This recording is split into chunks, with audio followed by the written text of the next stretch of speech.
ঢাকা বিশ্ববিদ্যালয়ে ছাত্রদল শিবির সংঘর্ষে পাল্টাপাল্টি বিক্ষোভ, দুঃখ প্রকাশ ছাত্রদলের।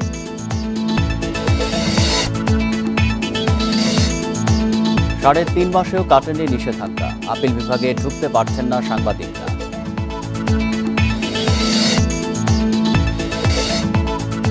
রাজশাহী সিল্কে 194 কোটি টাকার প্রকল্পেও মিলছে না গতি, সঠিক পরিকল্পনার দাবি।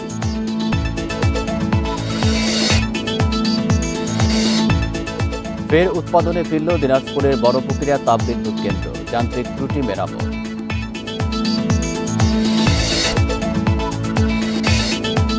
চট্টগ্রামে জব্বারের বলি খেলার 117তম আসর বসছে আজ, আগে শুরু হয়েছে বৈশাখী মেলা।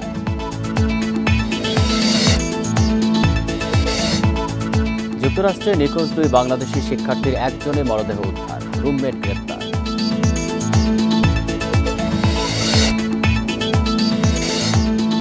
আবারও হোঁচট খেল রিয়াল মাদ্রিদ, বেসিসের সঙ্গে ড্র, ক্রোমোনেসেকে হারালো নাপোলি।